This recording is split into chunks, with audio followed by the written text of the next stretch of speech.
Om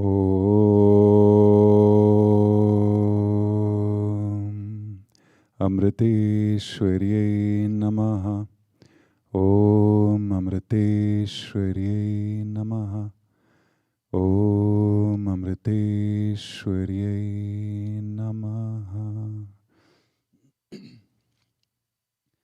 Om Parthaya Pradiboditam Bhagavata Narayanena Swayam Vyasena Gratitam Purana Munina Madhye Mahabharatam Advaita Varshinim Bhagavatim Ashtadashadhyayinim Ambatva Manusandadhami Bhagavad Gita Bhavadveshinim Namostu te Vyasa Vishala Buddhe Pullara Vinda Yatapatra Netra Yena Tvaya Bharata Taila Purnaha Prajvalito Jnanamaya Pradipaha Prapanna Parijataya Totra Vetraika Panaye Jnana Mudraya Krishnaya Gitamrita Duhe Namaha Sarvopanishado Gavo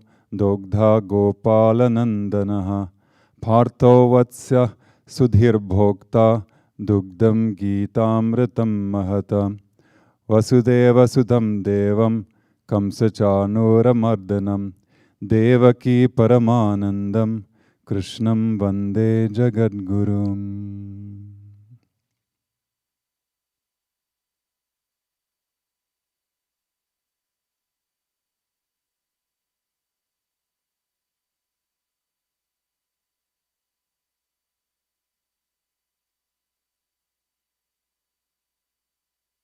Om Amiteshwarye Namaha. Thank you all for joining us again this week. We're in chapter 14, roughly in the middle. And this chapter is about the three gunas, which is actually sounds very close to the Sanskrit version, which is Triguna.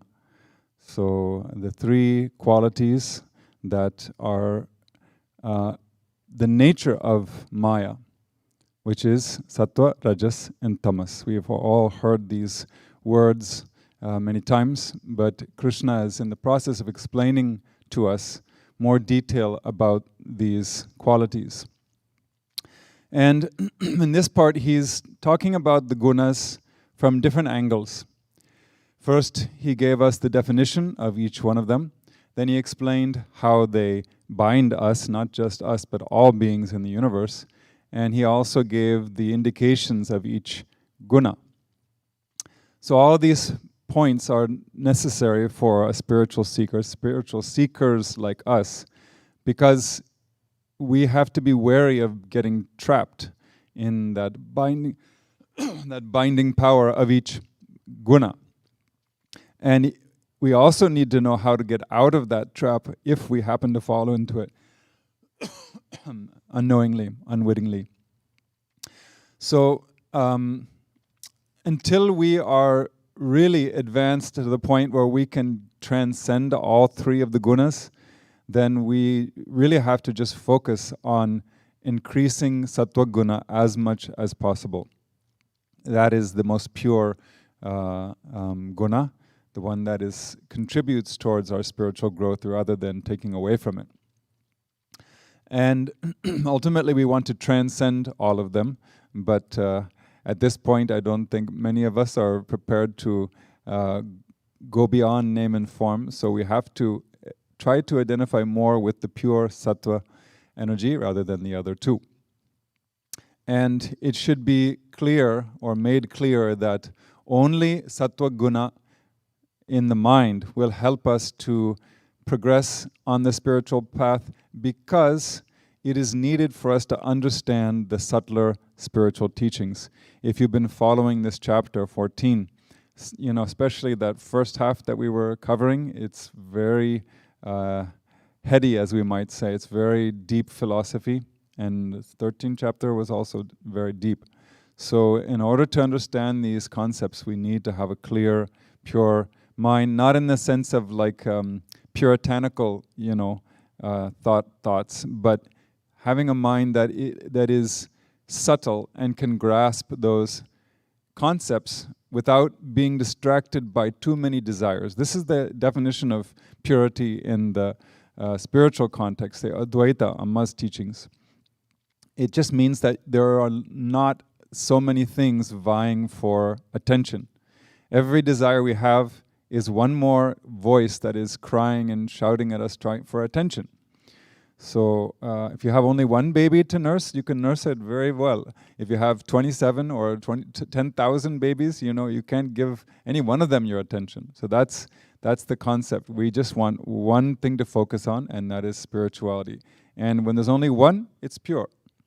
That's the idea. It's not that puritanical notion that some of us from a Judeo-Christian background might assume.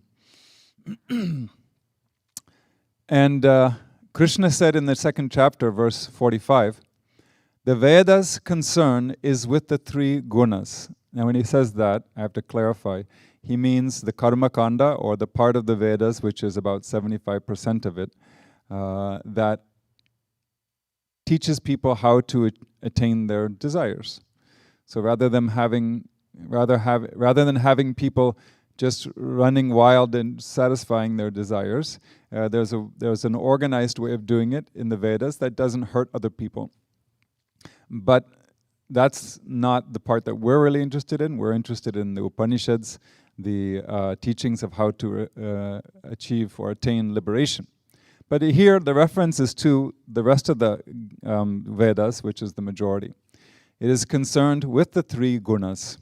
Transcend the 3 gunas, O Arjuna, and be free from duality, ever firm in purity.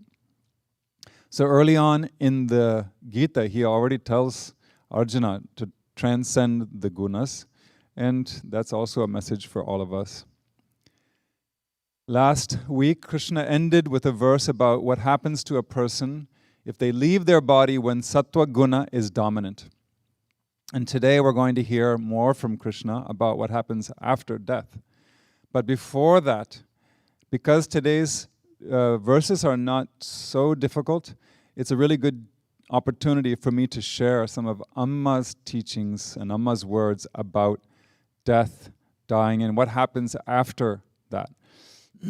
So I'm taking the liberty to share with you quite a bit.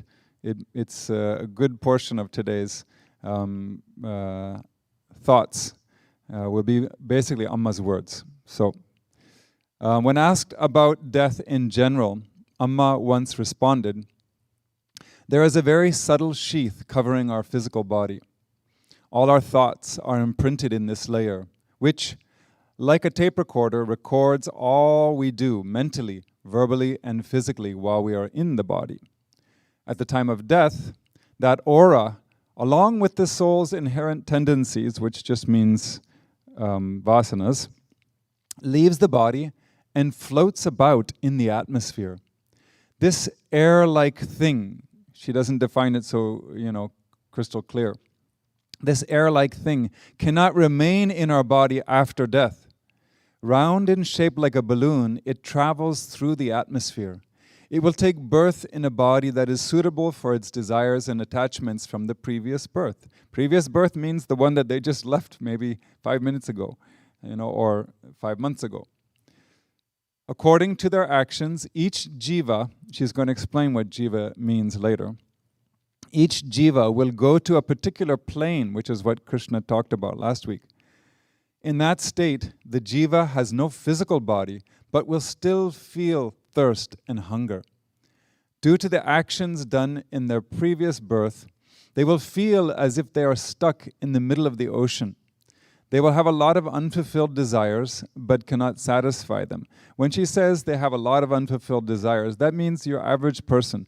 People who are on the spiritual path, very sincerely dedicated and think only, about Amma and their spiritual growth, it's a different category. I'm just talking about your average person.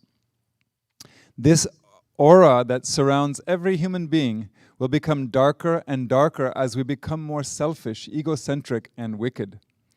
This will pull us back to earth making us suffer again and again.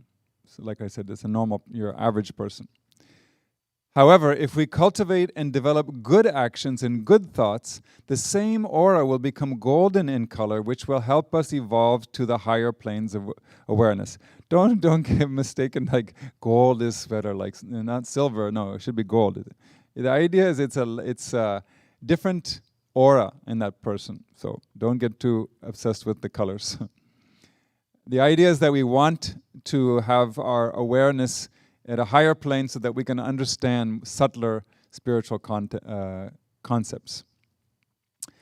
She continues, the Jiva will go on receiving bodies until all desires are eliminated.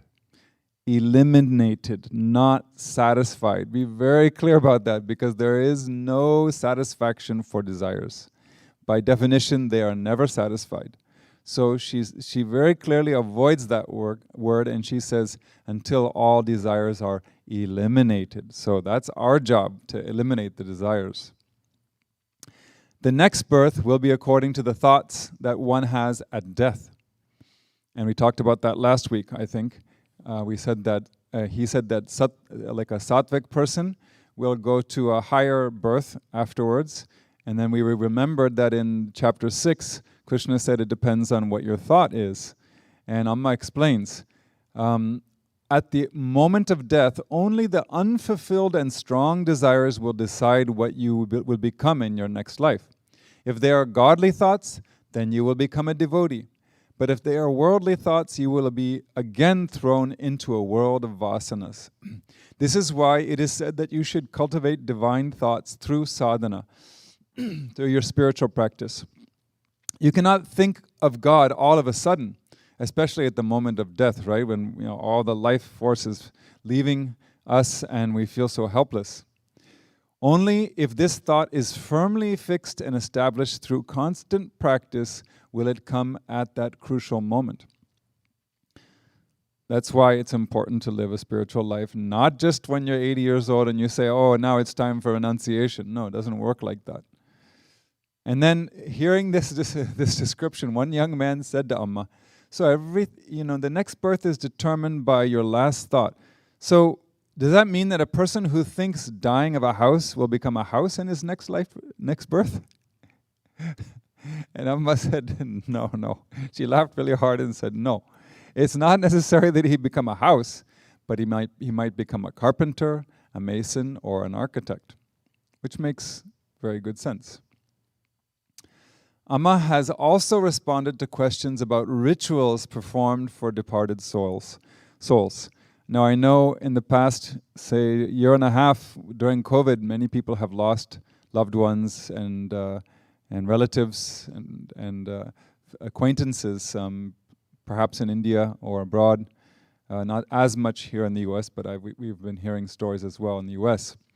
So these questions about rituals performed for departed souls may be of interest to everybody, but it also gives us an additional perspective on the afterlife, what Amma has said about these. Some jivas, without much delay after death, receive another body according to their karma. Others will wander around. It is for those who wander that the rituals are done by the relatives who are still living.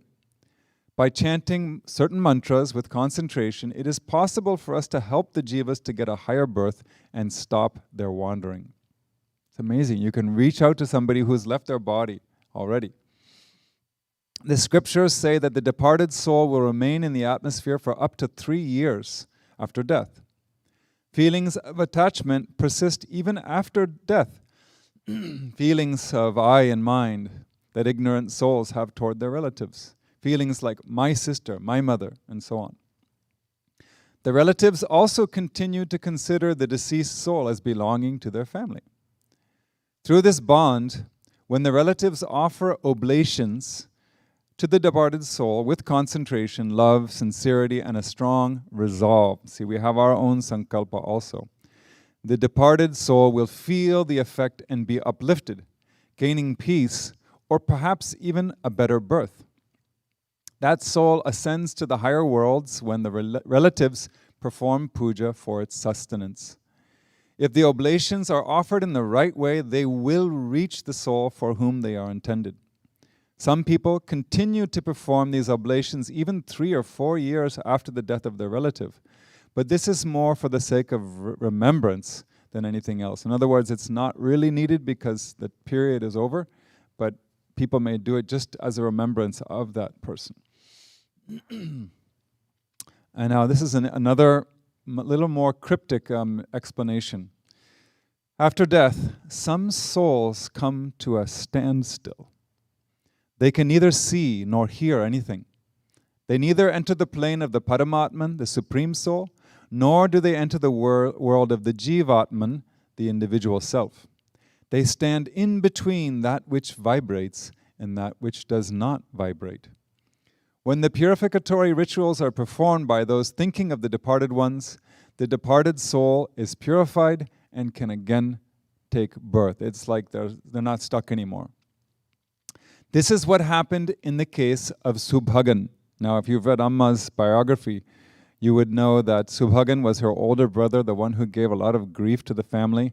He even had a band of thugs and they tried to kill Amma, maybe even more than once. Of course, it all just came back to them and it didn't get them anywhere. But it was a lot of unnecessary grief for people in the family and around. But he died in the June of 1978, just before the first group of disciples came to live with Amma. They came about 6 months later in late 1978. So Amma's recalling what happened to Subhagan, because Amma sort of, you could say, she predicted what would happen. Having remained in the ashram atmosphere for 3 years after his death, Subhagan was born again as Shivan through Kasturi. Kasturi is Amma's elder sister. So Amma's elder sister gave birth to a child who was actually a reincarnation of Subhagan, and he actually repented. Of course, he's a very good person and totally devoted to Amma. But just the concept that Amma, she even said, even before it occurred, Amma mentioned that it would happen in this way. Then the clarification about the Jiva and the Jivatman. Children, there is only one Atman, only one self, not many. That Atman is all-pervasive. It neither dies nor does it take birth. Therefore, the Atman can neither leave one body nor can it enter into another one. So what are we talking about, right? The Atman fills everywhere. Where can it come from and to where can it go? It is the subtle body that goes from one body to another. What we call Jiva is simply the subtle body, the energy sheath, the mind, and the intellect. This Jiva will have a form like an illusory appearance, just like waves. Attached to this will be the subtle body with all the vasanas from the previous birth. She's explaining, this is someone who never even graduated 4th grade, and she's telling all these things. Where does she get this from? It's her transcendental knowledge. She doesn't need to read the scriptures. She just knows. She often says, don't ask me how I know, I just know. Usually around a tree or such living thing, an aura can be seen surrounding it. While in deep meditation, a person's aura is perceptible around their face, just like a layer of air, but not touching the skin. This aura will leave the body and go along with the jiva at the time of death. Doesn't air exist in both the form of a breeze and a whirlwind? There's a special power in a whirlwind, isn't there? Both are one, yet we can tell the difference between the two. In the same way, even though the jiva is of the Atman, of the self, it does not merge with the Atman. The mind will remain separate due to its attachments. And what are those attachments? Exactly what Krishna is talking about. The gunas. We are all attached to one guna or another, or this configuration of the gunas, or that configuration of the gunas. This is the whole spiritual dilemma. We have to be, why we have to become free from the gunas, because it is the gunas that imprison us. Now let's hear what Krishna has to say in continuation of last week by reading verse 15 together.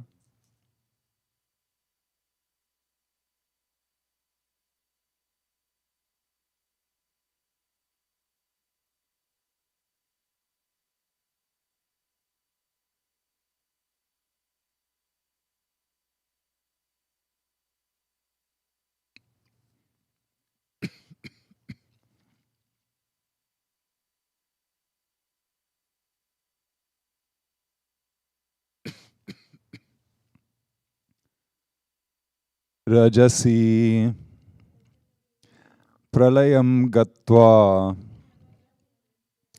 karma sangeshu jayate tata pralinastamasi mudha yonishu jayate.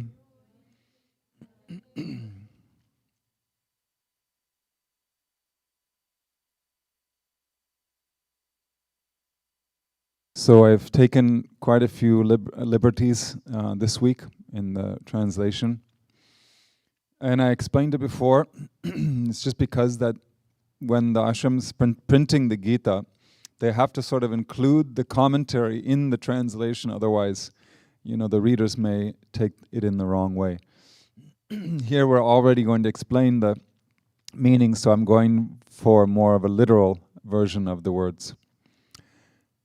Going to dissolution, and in parentheses, meeting death, in Rajas, one is born among those attached to action. So, dying in Tamas, one is born from the wombs of the deluded. Quite a bit different. Species of stupid creatures is not there. Definitely a little archaic, I would say. And I just removed the gender specificity. I don't think it was there in the original, but anyhow, we can try to avoid those gender references as much as possible. So the deluded simply means animals and other beings, according to Shankaracharya, whose commentary we can always trust if you ever have any doubt. Actually, I asked Amma about that once. I heard that, this was a long time ago, maybe at least 25 years ago or something like that. I had heard that one of the ashram residents, it's Amritapuri, had said that Shankaracharya, something he said was wrong. And so I said to Amma, now I'm confused because I thought Shankaracharya was always right. And she says, of course he was always right. Who told you that he was wrong?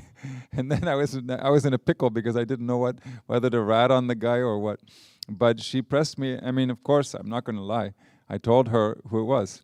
Then I ended up staying in the U.S. a little bit after that. And then when I got to India, when that person saw me, he said, "What did you tell Amma? She was really lecturing me for a long time that Shankaracharya, you should never be saying anything bad about him." And he said, "What did you say?" And I was like, I couldn't remember because it was like a couple of months before that conversation took place. So anyhow, you don't want to criticize what Shankaracharya says. The only difference is that he lived at least 1,200 years ago. So cultural, references, social mores were totally different at that time, especially in India, where he lived, which was Kerala.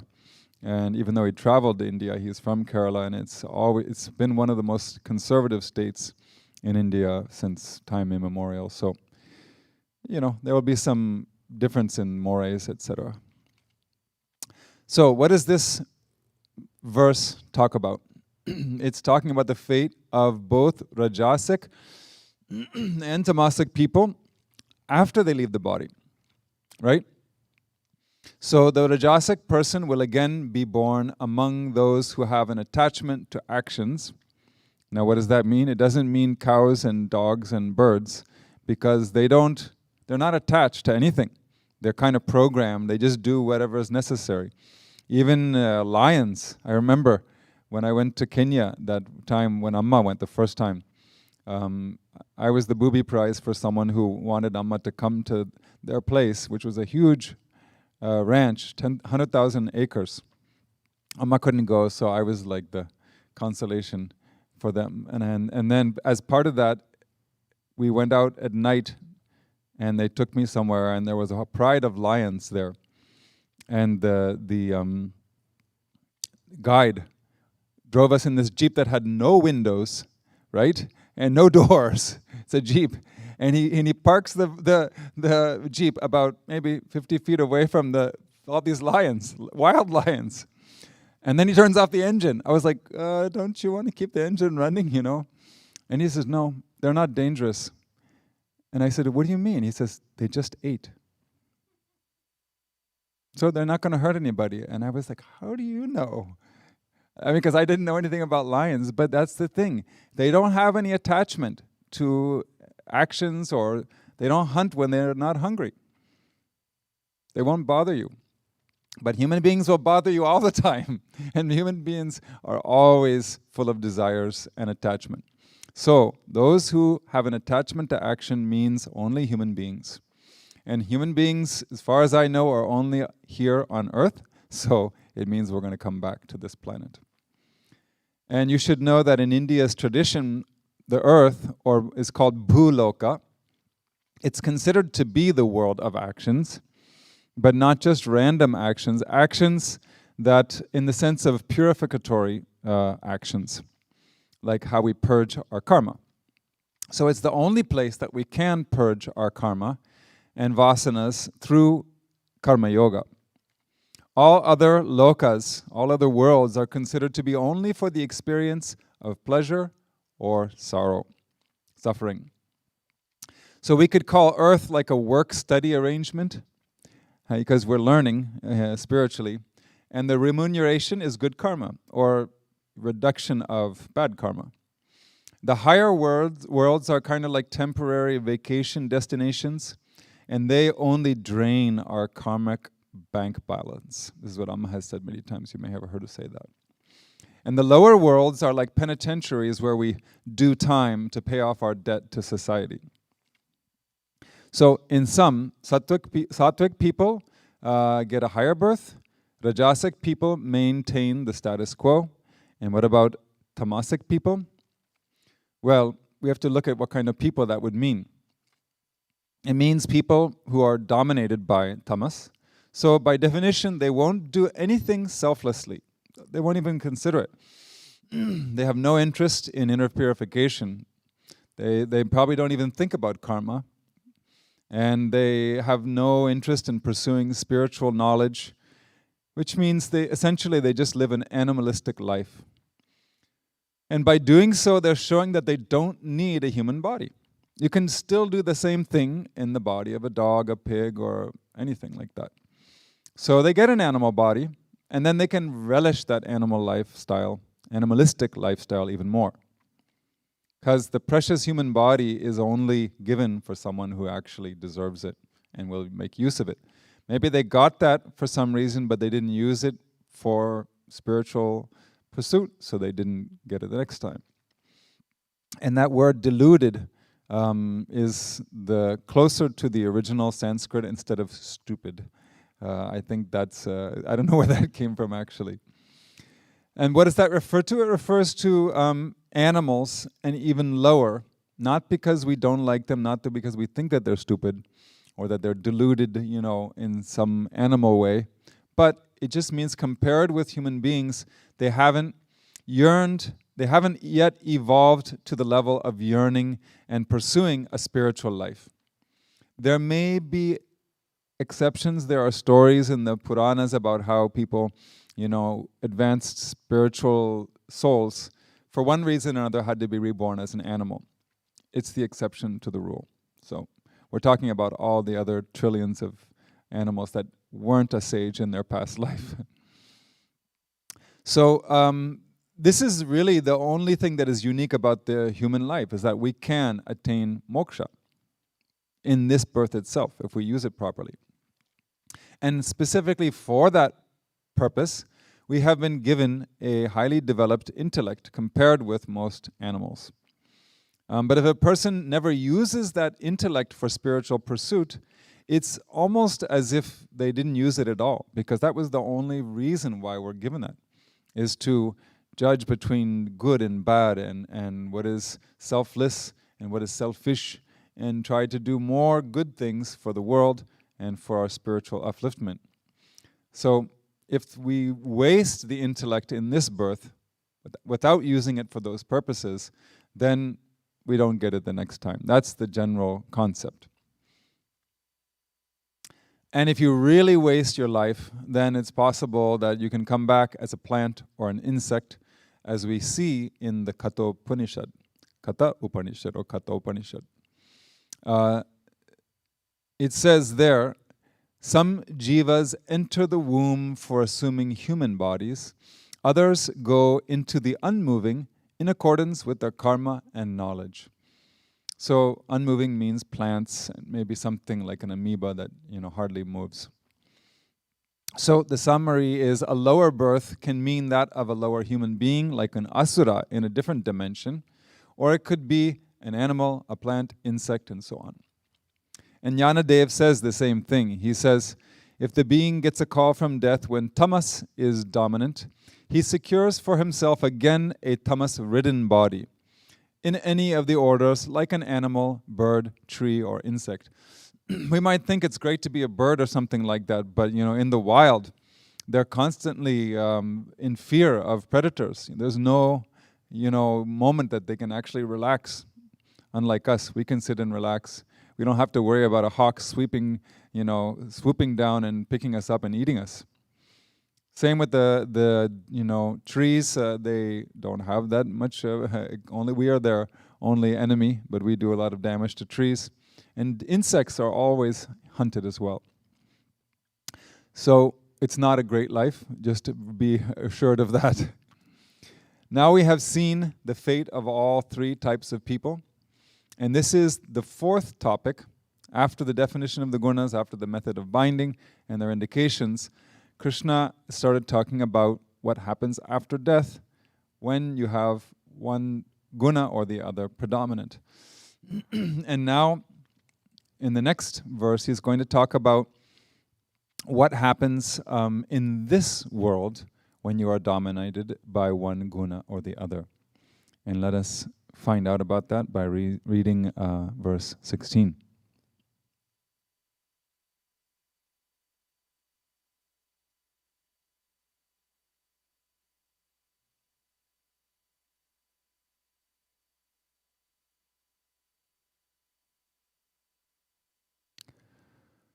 Karmana sukritasyahuhu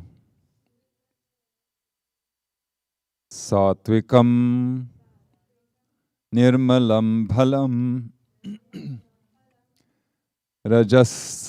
rajasastu phalam dukkam ajnanam tamasa phalam.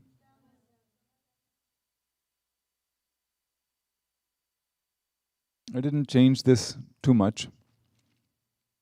I just changed a few key words.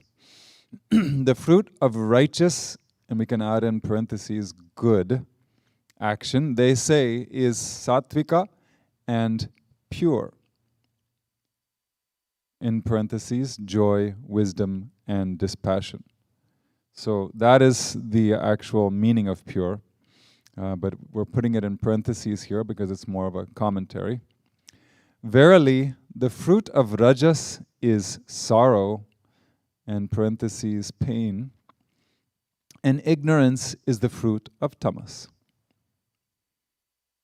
So you can see how the text of the Ashram Gita is including a little bit of commentary, which is helpful, but I thought I would share a little bit more the literal meaning. Shankaracharya says that they say means that the virtuous people say. Typically, Krishna will use that word they, or it has been said. And the implication is that, these are virtuous, saintly people who have, given these teachings to us, which shows Krishna's humility. He doesn't say, you believe it because I say so. No, he attributes it to the lineage and the tradition, the heritage that's already there. So it's both continuing the lineage and also a sign of humility. And he says that the fruit is completely free, the fruit of sattva is completely free from any impurity. So the benefit of sattvika or sattvic action is good karma, and that is pure. So that means that this sattvic actions will always lead to some kind of comfort or joy in life, either now or later. And the same goes for rajas. Today or tomorrow they will lead to sorrow. Such actions will. And the consequence of tamas, or actions that come from tamas, is ignorance. It is not that we get ignorance only because of tamasic actions, but it's really the other way around. We perform tamasic actions because we are already full of ignorance. We don't understand who we are. Starting from there, all the other ignorance comes. Ignorance about dharma and adharma, right and wrong. Ignorance of our duty to society, of our duty to the world. So all these layers of ignorance are actually what make us perform tamasic actions. And as spiritual seekers, we may not be so tamasic, but when we do something that is really tamasic by mistake, we should understand it's coming from our ignorance. So the more tamasic actions we perform, it means that the more we perpetuate our ignorance. That's the implication of this part of the verse. And don't be misled that sattvic people also do make mistakes. You may know some sattvic people. I'm not saying, and I'm not going to include any of us here because that becomes egoistic, which is already not sattvic in the first place. So there may be a sattvic person that you know of, and I'm not including Amma intentionally, and you'll see why later. But just a sattvic person, and they also make mistakes. But the difference is that when they make a mistake, they reflect. That process of self-reflection. Why did I make that mistake? They learn their lessons and they really try hard to correct themselves. That's the difference. With a tamasic person, they won't even try to rectify, they won't even reflect, they won't try to correct themselves, so they'll repeat the same mistakes over and over again. Like that boy spoke this morning in their live stream. He said that's what the Maya is. It is that prerana. It is that it incites us to repeat the same mistakes over and over again. So in this Gita context, that's a manifestation of tamas. And Shankaracharya says that tamasic actions are a kind of adharma. So it means it doesn't befit a human being. Human beings are supposed to live in dharma. So whenever we veer from dharma, whenever we engage in tamasic actions, it's considered to be that we have diverted from the path of dharma, so our actions are adharmic, unrighteous. So the summary is, the outcome of the Three Gunas is comfort for sattva, pain for rajas, and ignorance for tamas. Jnanadev has a few things to say here. He says, according to the Vedas and other scriptures, that which is produced through sattva is called a virtuous action. Therefore, the unique sattvic fruit is full of happiness and knowledge, easily secured through pure sattva. All actions arising out of rajas are like the fruit of the Vrindavan tree. I don't know what kind of tree that is, but you can imagine by the way he explains it. Are like the fruit of the Vrindavan tree, outwardly giving pleasure for the eyes, but resulting in pain on account of its bitterness. The ripe, rich fruit of the neem tree looks sweet on the outside, but inside it has an extremely bitter taste. He may be referring to the neem tree there, but why would he say two things in the same, two sentences about the same tree? Anyhow, the same type of fruit arises from Rajasic actions. In other words, they look sweet, but then afterwards that Rajasic action brings sorrow and bitterness to us.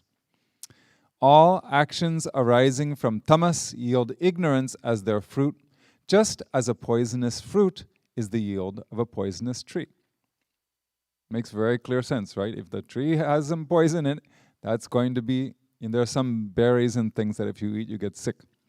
So if the tree has some poison in it, you're just going to get poison. So tamas is like poison to spiritual growth. So if you engage in tamasic actions, what do you think the fruit is going to be? It's going to be bad for your spiritual life, or it's going to be poisonous. Now Krishna is going to conclude this topic of the fruit of the gunas in the next 2 verses, and we will move on to verse 17.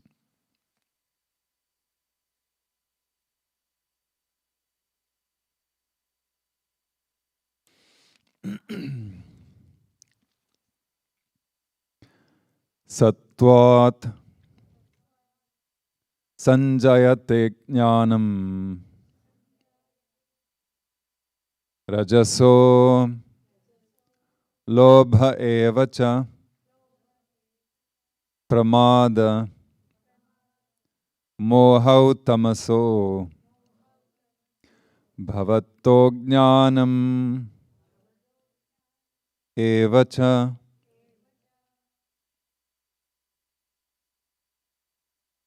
From sattva is born knowledge, or we can put in parentheses, flows wisdom.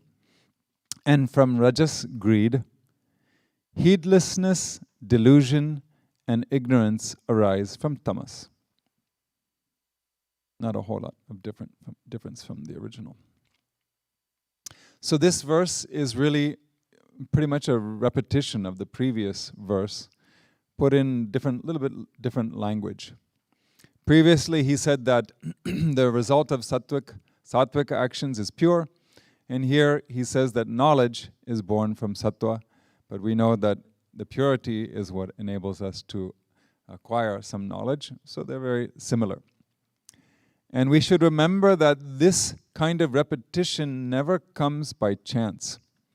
Krishna clearly wants to emphasize the importance of developing sattva guna for a seeker, because a seeker needs to acquire some kind of spiritual knowledge. I mean, all of the people who are watching this video, the people who are here in the ashram, we are here for a reason, because we understand that this knowledge, spiritual knowledge that Krishna is giving us, is helpful for our spiritual growth. So Krishna is emphasizing that. Amma is emphasizing it. This is a verse about Maya. She's been going for over a month now, and she still can't get enough of it. She was so happy this morning, the way that young boy responded.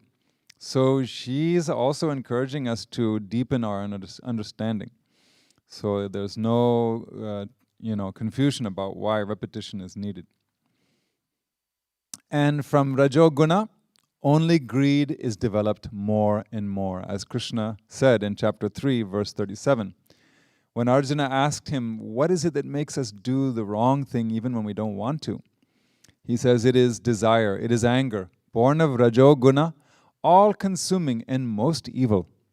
Know this to be the enemy here on earth. So, I want to emphasize this. This is the enemy here on earth. If you ever think it's your boss or your family member or somebody else, your neighbor or whatever relative, the mother-in-law or whatever, the daughter-in-law, you are mistaken. You have to rectify that thought and say, no, it is Rajas. Rajoguna is my enemy here. I don't have any other enemies. If you want to follow a spiritual path. That's how you have to look at it. And I like the Sanskrit word for all-consuming. That was the English, all-consuming. It really means a glutton. So a glutton is one who is never satisfied no matter how much he eats. So the same goes for somebody whose mind is dominated by rajas. No matter how much they acquire in life, they will never be satisfied. They always want more and more, which is what we see in this world today, right? It seems like Kali Yuga is increasing the rajas so much. All you get is rajas and tamas. So what about tamas? Well, it gives birth to the triplets of carelessness, delusion, and ignorance. That sounds like a pretty tough litter to deal with. If you're a mother with these 3 kids, wow, I really feel for you. But the problem is actually we have all these 3 babies inside of us and we don't know what to do with them. We have them, plenty of them. We're not free from them. So on top of our present delusion, tamasic actions add more delusion. Not that we need any more. We have more than enough, way too much. And same with ignorance. It just becomes thicker and thicker when we do tamasic actions. Again, Jnanadev has something to say here. He says, Sattva is the root cause of knowledge, in the way the sun is the cause of the day. So easy to understand, right? How can there be daytime without sun? It's not going to happen. That in the same way, that root cause requires sattva to have any knowledge in our mind. That means for us to understand and experience the truth of it, not just intellectually. And he says, in the same way, also know that rajas is the cause of grief. In the way, forgetfulness of one's own self is the cause of duality. There's only one cause, rajas. Rajas makes creates all the sorrow in our life. And just like there would be no duality in this universe if everybody knew their true self. There's no duality. Everybody sees the whole world as just pure consciousness. And they understand that Maya is just a shadow. It's constantly changing. It doesn't have any real existence. But because we have forgetfulness of ourself, that's where all the duality starts from. So this is what he means by the root cause.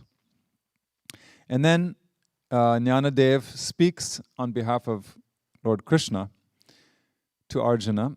I have explained to you separately the different signs of each of the 3 gunas in a way that would make your discerning power see them clearly, like a gooseberry placed in an open palm. In India, they have lots of gooseberries, amla. So, and it's just this little round fruit. It's just so plain, that's why he used it as it. And it's all over the place. So maybe that's why he chose it. Thus, rajas and tamas are observed to be the means leading to moral downfall. Only sattva can lead the individual soul to knowledge. It is on account of this that so many follow the tenets of sattva guna throughout their life, just as some follow the path of absolute renunciation.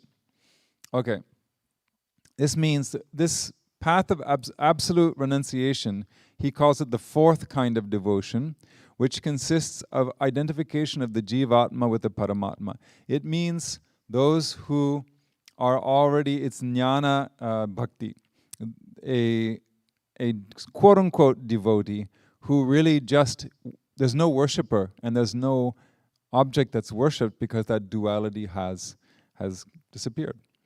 So it means it's the highest form of bhakti, which is the same as jnana yoga, because there's no duality there.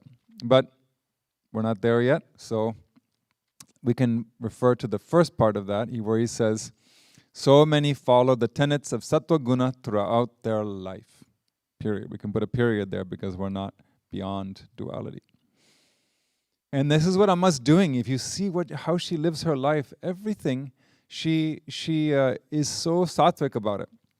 And you can see, even this morning, I'm always watching because she's about to stand up, and she's about to tap the mic, and like say thank you to the mic and bless the mic, or like it's like bowing down to the mic. But then she's going to say one more thing, so she doesn't touch it yet. She waits until she says her last word, and then she touches it. It's such a highly aware state. We can not really even imagine what that state is, but she puts so much shraddha in everything. That is a clear sign of sattva. Now our last verse for today, verse 18.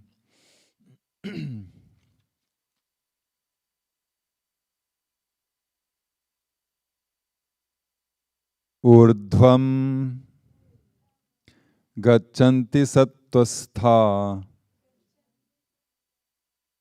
madhye tishtanti rajasaha jaghanya gunavrittistha adho gachanti tamasaha. Those who abide, and in parentheses are established, in the quality of sattva, go upwards. The Rajasik dwell in the middle, and the Tamasik, abiding in the temperament of the lowest guna, go downwards. Actually, this Sattvic, Rajasik, and Tamasik is an Americanized or anglicized version of them. It's Rajasika, it's Sattvika, Rajasika, and Tamasika. But we just elongate the vowels sometimes just to make it a little more English friendly. This verse is now a repetition of verses 14 and 15. So he's going back and he's just, summarizing it in one verse. He does that, he condenses it sometimes so that we don't forget. And he really wants us to get this because he repeated something in the last verse and he's repeating something in this verse. So the summary is what we're getting here as compared with those two verses. Going upwards, Sattvic people go to higher worlds. That's what he said before. And Shankaracharya says very clearly that to go up means to be born in the worlds of gods, etc. So it doesn't mean that we're going to become gods, devas. It may be that we get a better birth on earth also. So 1200 years ago, maybe there was a little more chance for someone to become a deva after leaving their body. But with the way the world is today, maybe very few people would fit in that category. But it's always possible to get a better environment. If there is another birth for us, then a better world, so to speak, could just be a better atmosphere. I've heard many stories about people.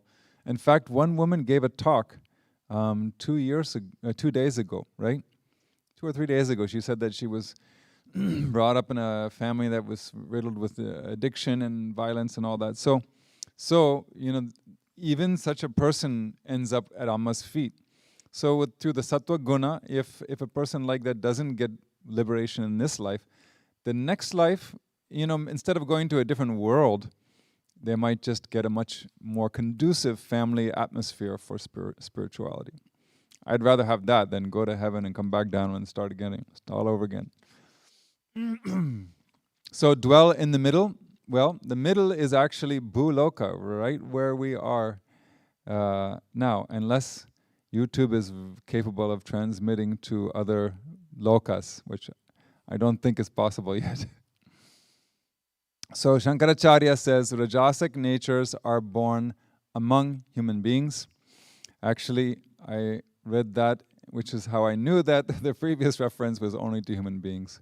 It's kind of cheating, but we have to, share that anyhow. And going downwards means lower worlds or lower existences, lower environments in this world. And here, Krishna uses a different term for tamas. He calls it the lowermost guna. And he also adds that word temperament, which basically just kind of denotes what kind of lifestyle they have. When you have a lot of people with a certain temperament, they create a lifestyle amongst each other, and it becomes a tamasic lifestyle. That's what he's referring to here. It means those who lead a tamasic lifestyle, they're going to go to lower worlds.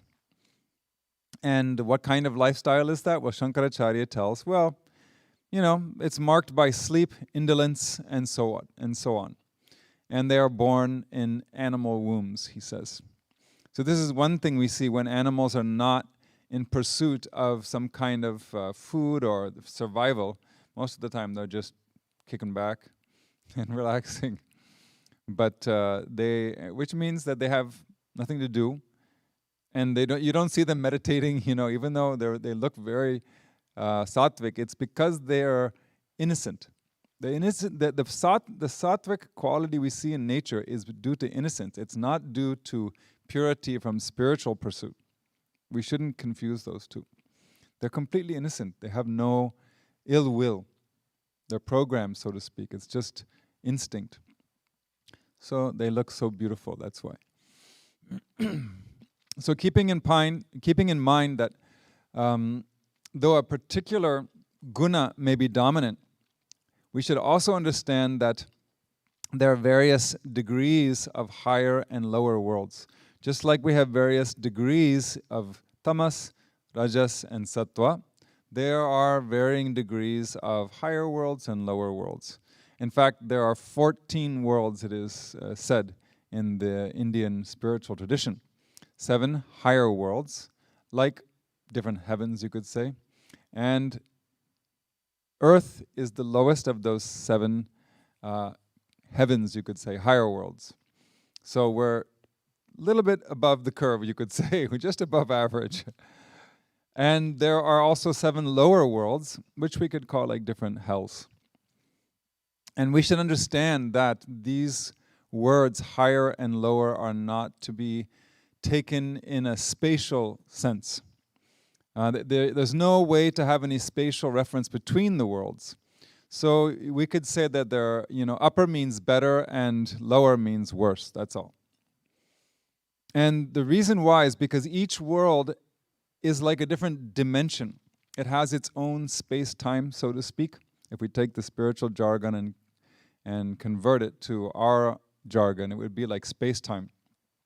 So if the space-time is different, you can't compare, the lives, the time, and the size of things.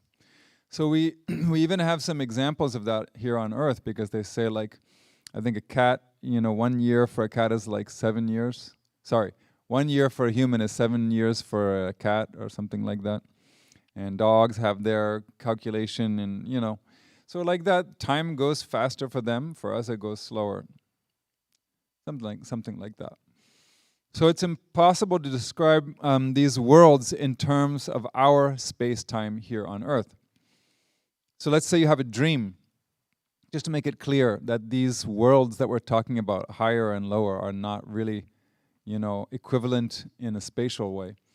In your dream space-time, there's space-time in dream also, right? So you may see a 6-foot person, but where is he or she?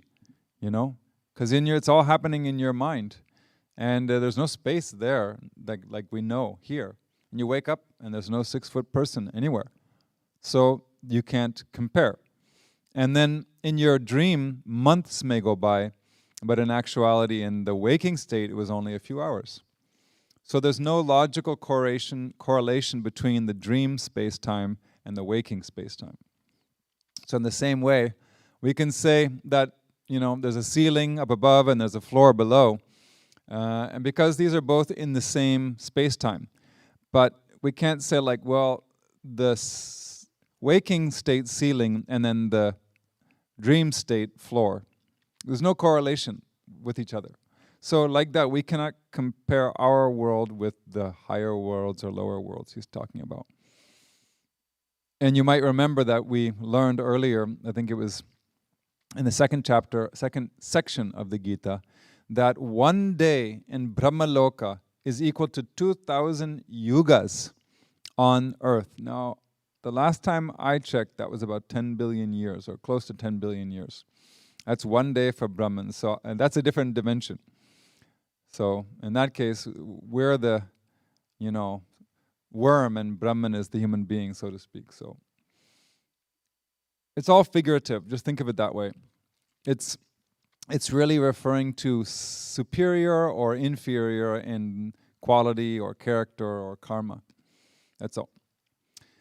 And we should also remember that we're only talking about the dominant guna, the dominant quality. Because everybody, all of us, have a mixture of the three. There's not, when we say dominant sattva, it doesn't mean that's 100% sattva. It just means it has the majority, that's all. So let's say like your average good person, law-abiding citizen, maybe we can put ourselves there in that category. Let's say that they're 1/3 of each, some balance maybe. Maybe we don't even qualify, but let's say we're that. When we awaken to spirituality, we may see an increase in sattva, like when we meet Amma for the first time. And that initial boost, however, is kind of like an enrollment bonus you might receive when you join a club or like a frequent flyer plan. You get like 10,000 free miles, right? After that, we have to earn our way through a lot of self-effort. And this is what I think a lot of us experienced when we met Amma. Right after meeting Amma, we could easily change a lot of the negative things in our lives because Amma's example clarified so many things for us, at least for me. It helped me understand what is strength, what is humility, what is, the purpose of human life. And it takes us a little while to process all that, but what happens, at least what I feel happens, is that a light goes on and our priorities in life change dramatically. But that change was mostly about reducing tamas, not rajas. We were probably already very active, so almost the entire reduction in our tamas went towards increasing our sattva. That's that enrollment bonus, you could call it.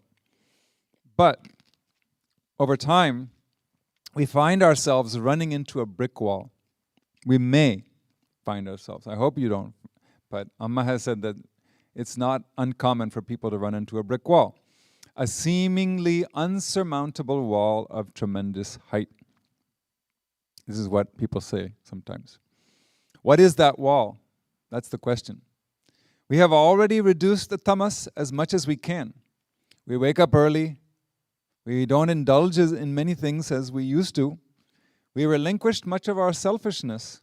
We try our best not to hurt anyone by our words and actions.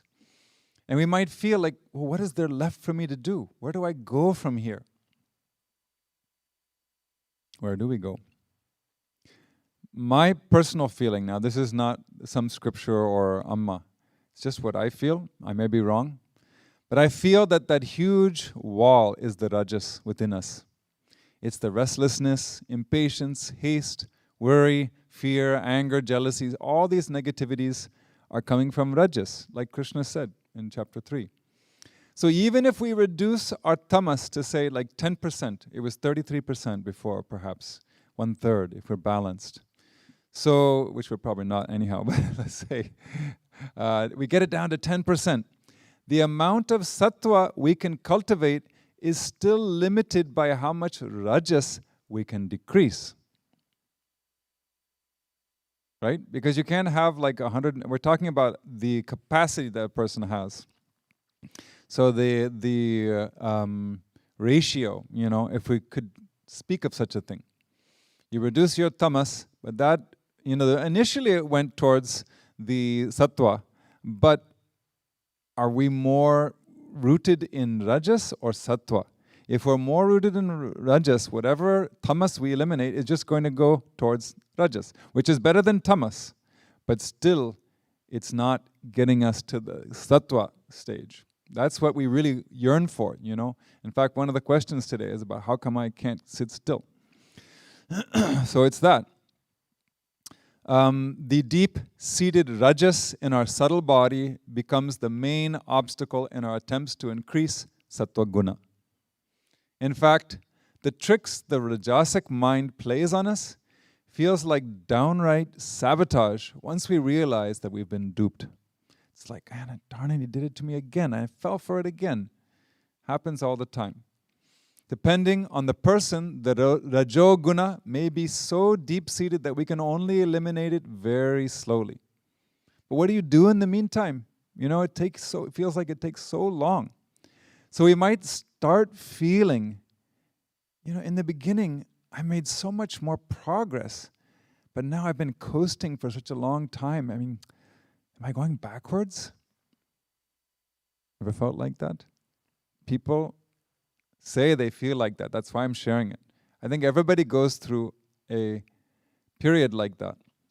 And such thoughts can even make a seeker feel very depressed because the most important thing to them in life is spiritual progress.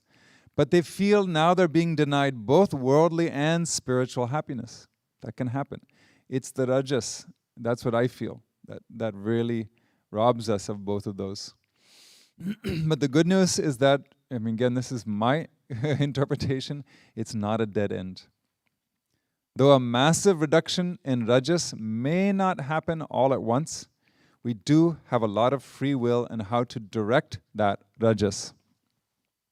If we intentionally channel rajas towards selfless purposes, that intention itself is sattva. Your personal resolve, your sankalpa, becomes the foundation of how that rajas is spent. And the more pure, the more selfless, the more compassionate your sankalpa is, that much sattva replaces the rajas that was used in your actions. You try it, and you can see whether you feel it's correct or not. Anyhow, it's something to experiment with. Make a resolve that this is not going for you. I don't want the fruit of this. I got a lot of rajas in me, and I'm just going to dedicate it to such and so, and let it burn away all this rajas. I only want sattva. I don't want anything personal out of it. You have to say it with a firm conviction, and then you see how it goes. So far we have heard about 3 types of people. But what about realized beings? Where do they go when they leave their body? They seem to be very sattvic, right? Like Amma, I said, she's so sattvic. So they must go to a higher world, right? What do you think? No, they don't go to anywhere, actually. They don't go to any loka. Having realized Brahman, the absolute reality, that person, he or she, is now beyond time and space. They are gunatitaha. They have transcended the gunas. So, does that mean that a realized being is not sattvic? I just said that I'm a sattvic. Is that wrong? That's why we need a little clarification here. Krishna is only talking about non-realized beings in this chapter. So far.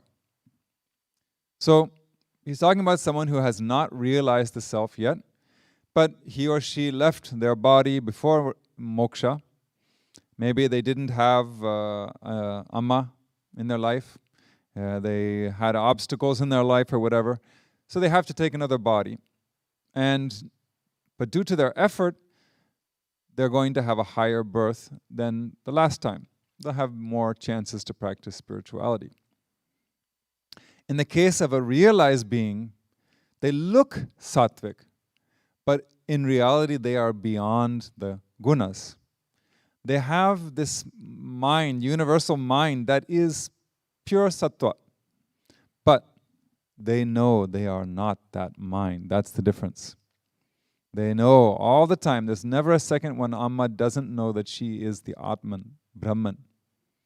And she also knows that there's no knower, there's no known, and there is no knowledge for her, because she is that. So a true knower, a true jnani, doesn't even claim, I'm a jnani.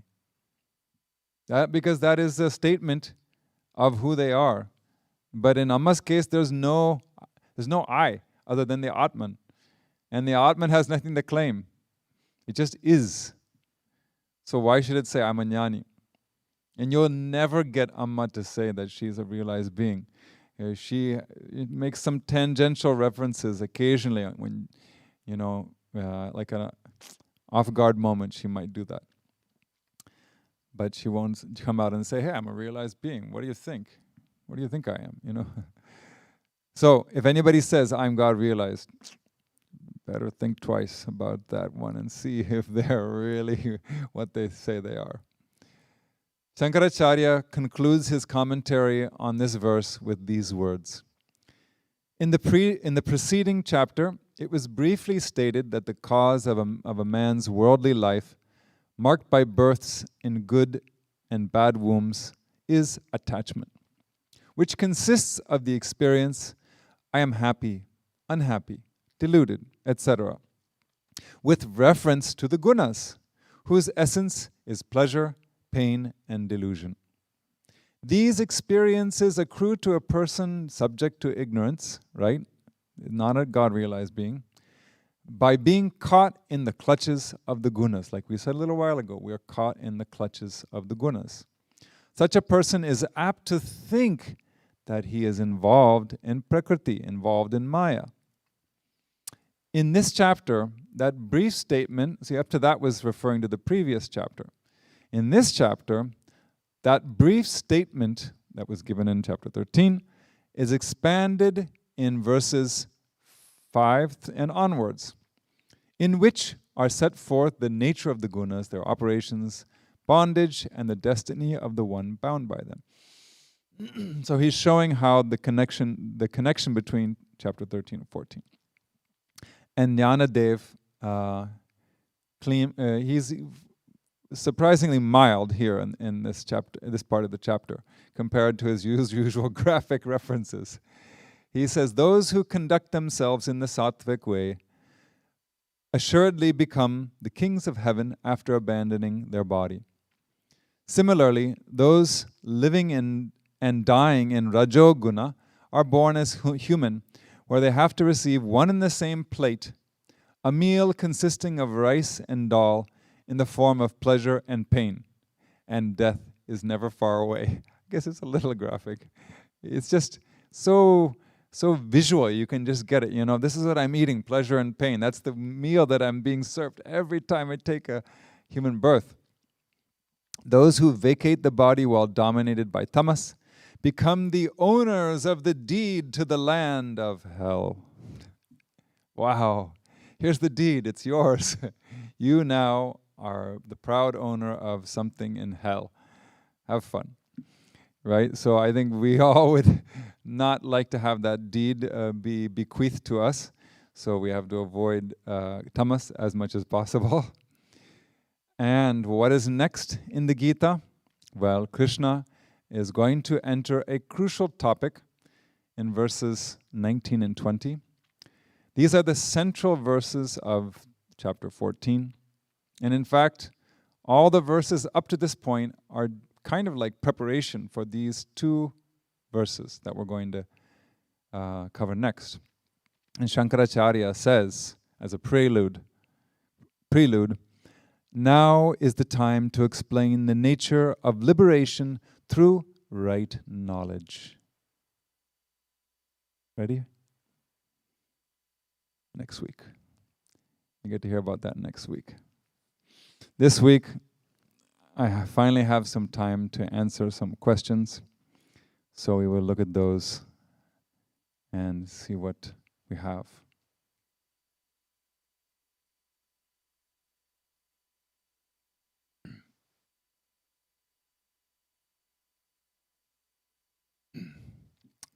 So here's a question about anger.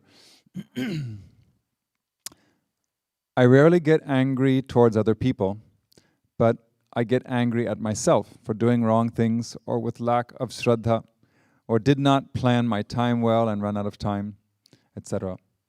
I also get angry towards situations, especially this person has a specific one here, online business, which are doing wrong things and make me waste so much time to get it right in such a situation. As the person I am talking is not at fault, I often apologize, saying, I'm not angry at you personally, but at the situation. However, my mind is in an agitated mind and does not feel good, of course. How to address those kinds of anger? Okay. Well, as we said earlier, if we shift into sattva mode, you have already done what you're supposed to do. You reflected on your anger. And we also should keep in mind that anger did not come just one fine day. This is a habit that we have created ourselves for not just one lifetime, many, many, many, many lifetimes. So consider yourself victorious if you can subdue the anger to a great degree in one birth. That would be a huge accomplishment. So don't be so hard on yourself. If you want to be angry with anything, I can't remember which scripture it was, but there was a beautiful quote that said, why not get angry with anger? Why are you there? Who invited you? I never invited you. You're ruining my life. I had a peaceful moment and then you came in my mind and now you've ruined all my peace. You're not welcome here. Nope. Bye. Get out of here. Go, go. You have to start talking to your anger like that. You know, and if you can't talk to your anger and dismiss it through objectivity. See, the problem is that, you know, we say we get angry, but then, you know, people often say we become anger, right? That's that common phrase people use to describe the experience of anger, which is true. We become anger. And how do you unbecome anger? You objectify it. You start talking to it. How did you get here? I guess I must have left the door unlocked. Oh, that was really bad.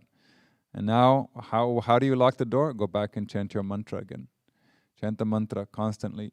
Whenever your mind is free, it's always dangerous. You leave the door not only unlocked, we leave it wide open for any thought that wants to enter. So if we have a lot of trouble with this, which we may, it's not easy, we can, if we have not just anger, any kind of negative emotion, you can just direct it towards Amma. Amma, how come you let this anger into my mind? I'm trying to surrender to you. You have to protect me. Who's going to protect me? I don't have the strength to conquer my anger yet. You're the only one who can help me. If you don't help me, then my mind is going to be overflowed with anger. This is a serious situation, Amma. Why aren't you coming to help me? Many of the bhajans are like that, you know. Amma herself will sing, don't you have any compassion in your heart? She's singing to Devi. I thought that Devi had compassion. She has bhajans like that, where she's directing the negative emotions towards God in one form or another, not because she has any negativities, to show us how we can do it. And so that we don't feel bashful about that. It's much better than hating yourself or someone else. So we have to redirect it. That's the answer. The next question is, when does a desire for health become greed? How much health do we need? My body is aging at a faster rate due to illness and has pain, but I can still care for myself, do seva with some accommodations, some mantra, archana, and attend the classes, and I have increased focus on Amma and the goal. Plus, Amma said she is going to pray for me. Obviously, this person asked a question. But my desire for health, or to at least stop worsening, causes suffering and causes me to speak forcefully to Amma at times, her photo in other words. How can I be detached and at peace? Well, I think this person is doing pretty good on the whole. You know, it means, first of all, they're already objectifying that desire for health. They're already objectifying the body. They're objectifying, pretty much everything that is in how it's worsening, and that even the fact that they're directing their desires towards Amma and speaking harshly to her, they're aware of all that. So I think you're doing very well, and you can perhaps you can change your perspective a little bit. If you're not using health for selfish things, there's nothing wrong with it. Wanting health. I think it was the Prime Minister of India who said to Amma once, Amma, just give me the power, the health to serve my country. That's all I want. It's the present Prime Minister. He has so much faith in Amma that he asked her to give him the power, give him the health to help the people. Now, whatever you think about politically, that's another matter. But someone who just wants to have health to serve the world, or at least their country, that's not a bad thing. So, again, don't be so hard on yourself. When we use that health for selfish reasons, that's the only time where it's really a problem. And also, if you constantly meditate on death, in the sense that, not like in a morose way, but remembering that death can happen at any time. Every time the mind says, I gotta do this, I gotta do that, and then you can remind it, and you gotta take the next breath also. If you don't take the next breath, what you're thinking for 2021 is not gonna happen. It's not gonna happen tomorrow or the next moment. So when the mind starts getting ahead of itself, just remind it, remember Amma says that even the next breath is not in our hand, and we have, especially in these days, plenty of examples of people who did not take their next breath because they couldn't. Whether it was COVID or something else, we know that it's true. We've seen the reality of what Amma has been saying. So you can bring that into your practice as well, reminding yourself, or basically reminding your mind, that health is good for serving the world, but it doesn't mean anything once the time comes. We just don't know what our time is. It's been said we all have a ticket, we just don't know what our number is. Am I group 4, group 5, or am I group 1? And then I didn't even sign up for that, and I'm taken early. We don't get to decide.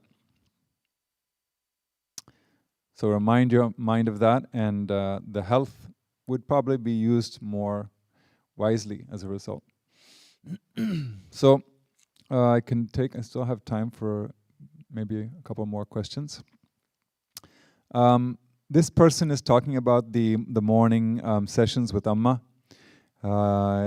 He or she says, I'm enjoying the Ma Om and White Flower meditation, the devotee satsangs, which often bring me to tears.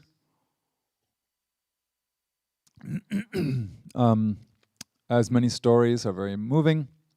But when bhajans start, my mind becomes restless and I feel the need to do something or move around, even though I love bhajans a lot. I might feel like doing yoga or cooking food or something like that. I wouldn't eat it until Amma leaves. Got a lot of details here.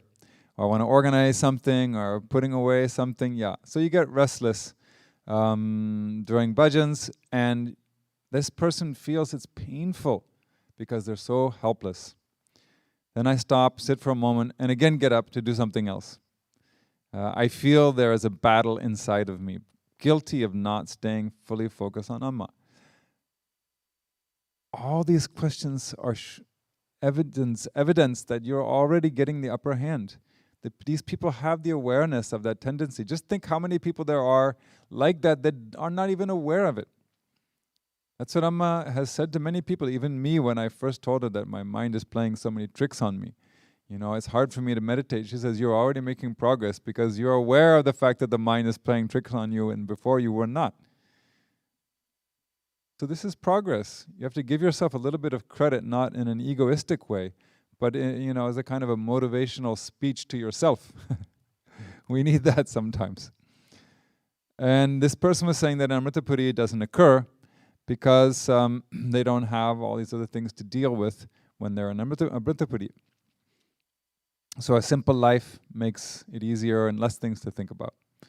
So I would say that Amritapuri is kind of the place where you make some additional progress, but maybe here in the West is where the application of your progress is tested.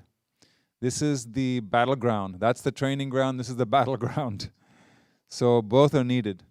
Practice is needed, and actually applying that practice in your other life, I won't call it the real life, your Western life, is the test of how much we learned in Amritapuri.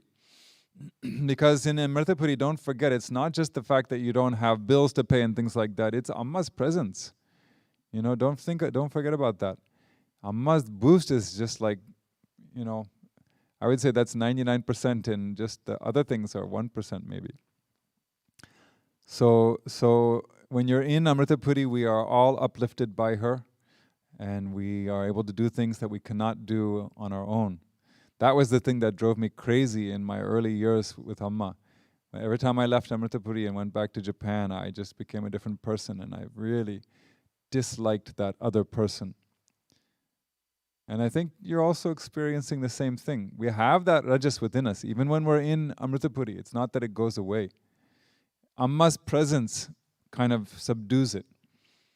Like she says, when you, by force, you put a piece of wood under water, as long as that force is there, it won't pop up again. But as soon as you remove the force, it floats to the top, and it shows its form again.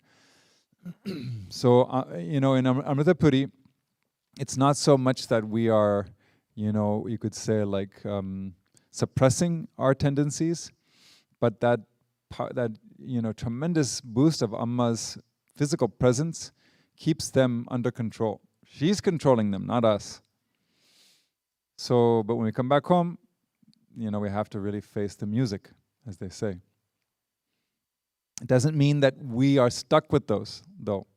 So I think that point I told you earlier addressed the rajas problem. Before, I suggest you try that.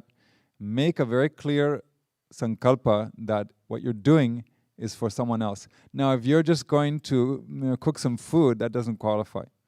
You know, so if you absolutely have to get up and move around and do something, at least make it be a selfless action, not something that just makes you happy. That's a little bit of progress. So, and eventually, the more selfless things we do, the more the mind becomes peaceful, and the less, you know, feeling you will have to get up and move around.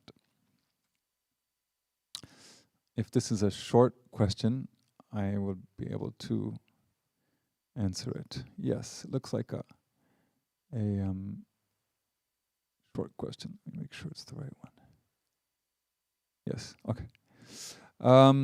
If the yugas are repeating, remember, we talked about Satya, Treta, Dwapara, Kali Yuga.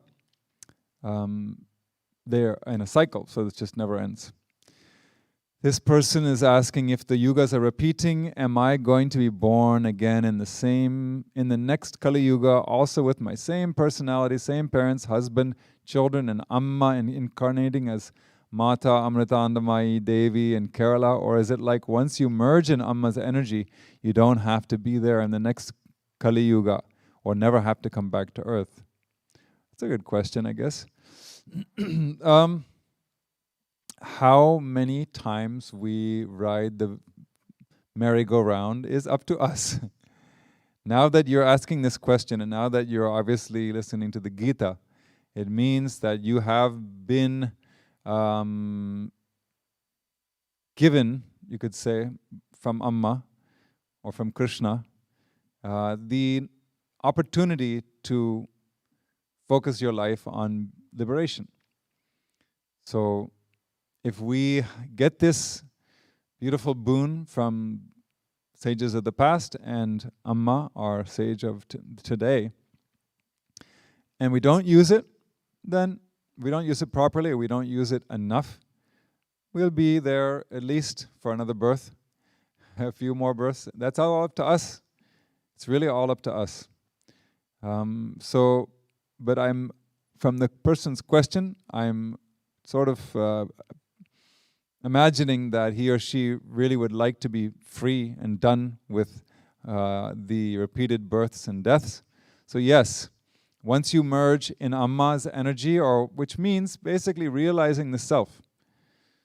Realizing the self is the same as realizing Amma, which is the same as realizing Brahman. It's liberation, it's God realization, self-realization. So it's only one supreme state, right? That's it. And there's no coming back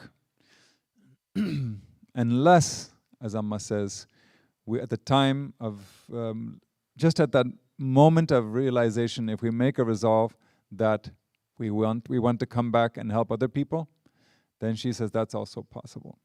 But it doesn't matter anymore because you're already liberated. It just means that you will take another birth and you can be a positive presence on the planet. Right now, I don't think we have to worry about that.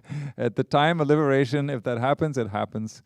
It's not something you plan for, because even now, we have a long ways to go to even get anywhere near that state of realization. So let us consider that the goal is to merge in Amma, and we have no plans to make it a round trip ticket.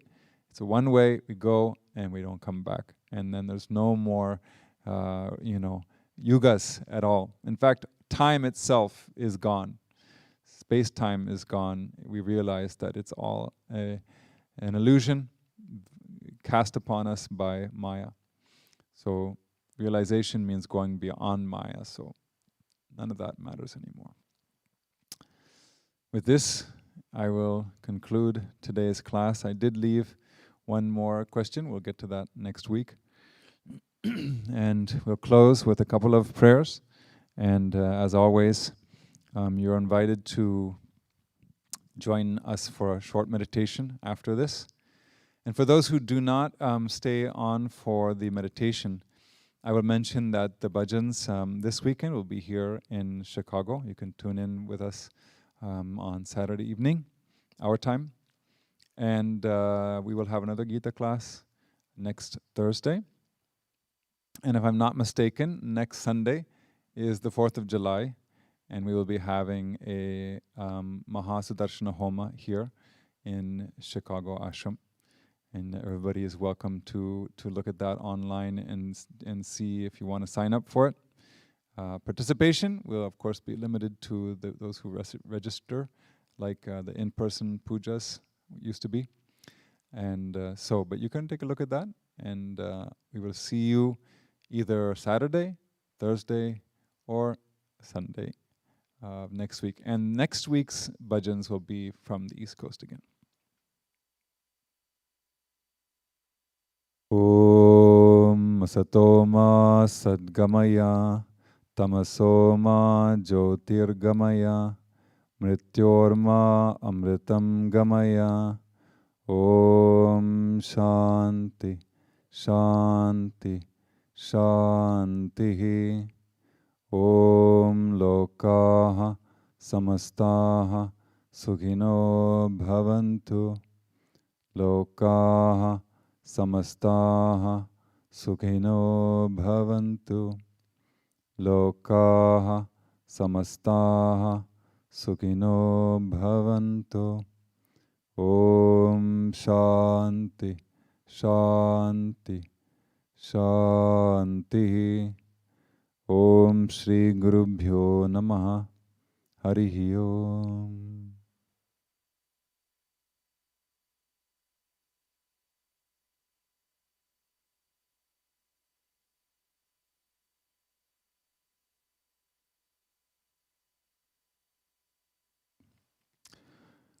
Om Amriteshwariye Namaha. Let us meditate together for some time. Check your posture. Close your eyes. And try to slow down the breathing process.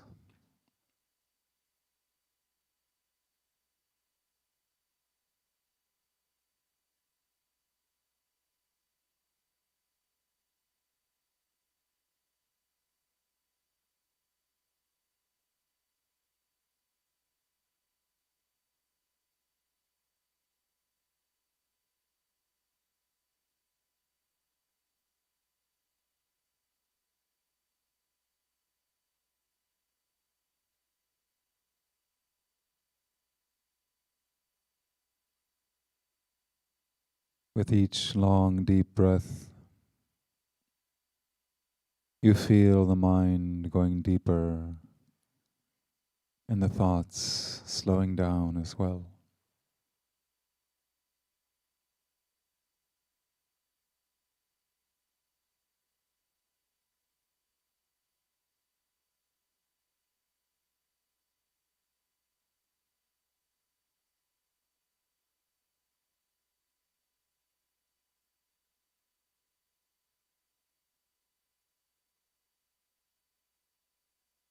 Try to feel Amma's subtle spiritual presence all around you.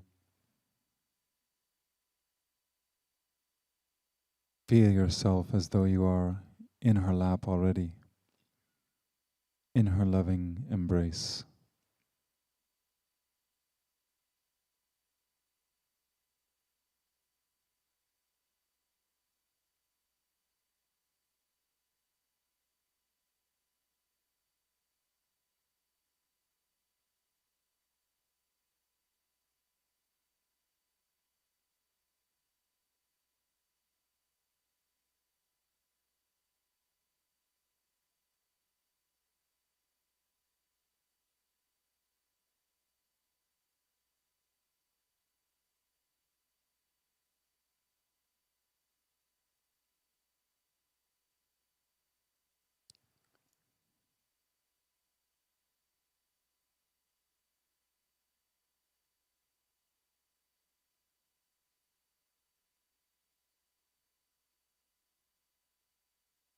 Continue to relax the body and mind.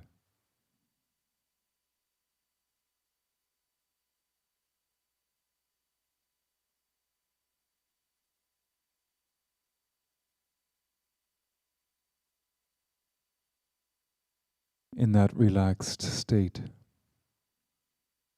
focus your awareness on the rhythmic flow of your breathing process.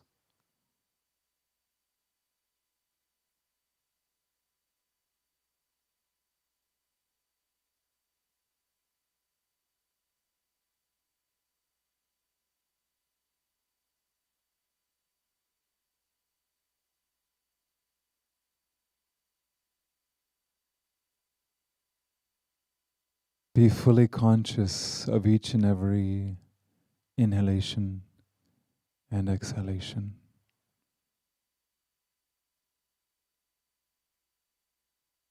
Witness that peaceful flow of the breath as it goes in and out.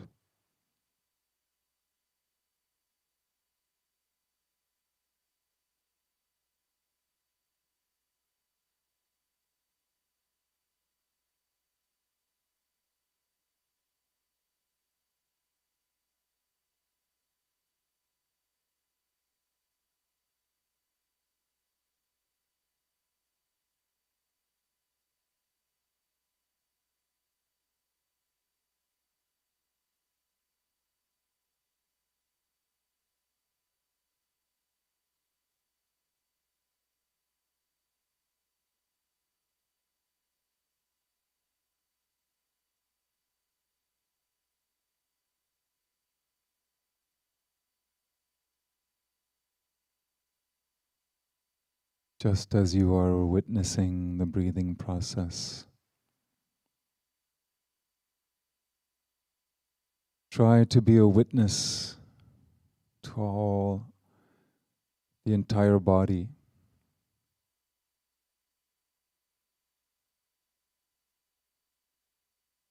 Any sensations in the body on the physical level or on the energetic level.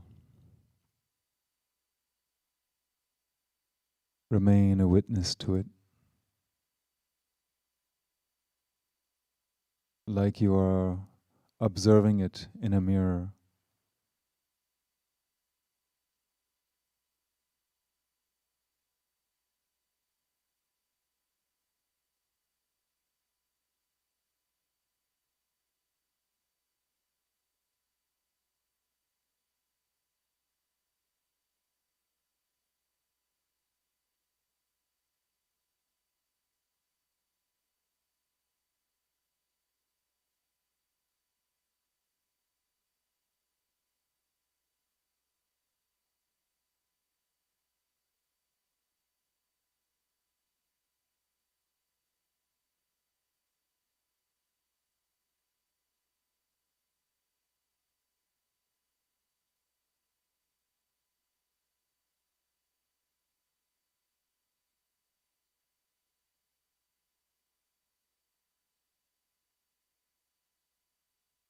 as we try to remain as a witness. If any stray thoughts or restless feelings enter the mind,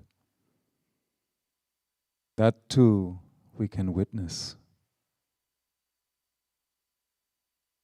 We apply the witness consciousness to everything that might arise as we sit for meditation.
Remember, the witness consciousness means we are fully aware.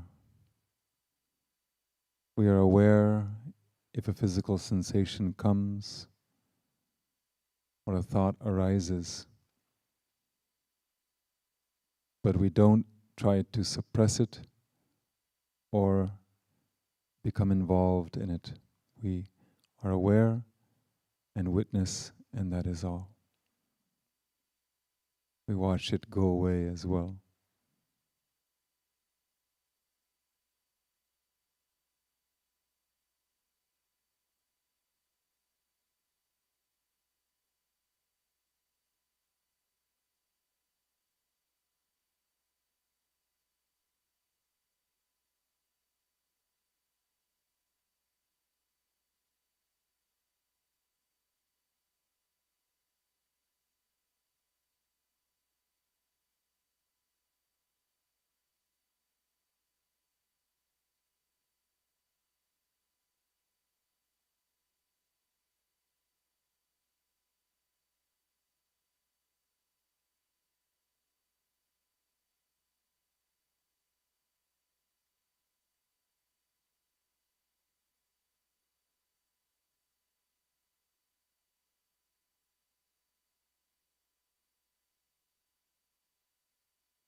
We will now close with one more prayer and try to sustain that witness consciousness for as long as you can afterwards. Not just the body and the mind, but also your surroundings. Try to remain as a witness to them and thus preserve a peaceful state of mind. Take a deep breath. Om. Purnamada Purnamidam Purnaad Purnamudachyate Purnasya Purnamadaya Purnameva Vashishyate. Om Shanti Shanti Shanti. Om Shri Gurubhyo Namaha. Harihi Om.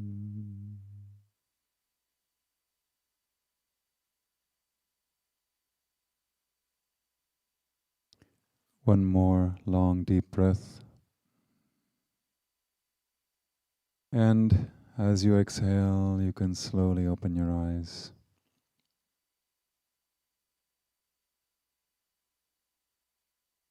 Om Namah Shivaya. Thank you for joining us and hope to see you again soon.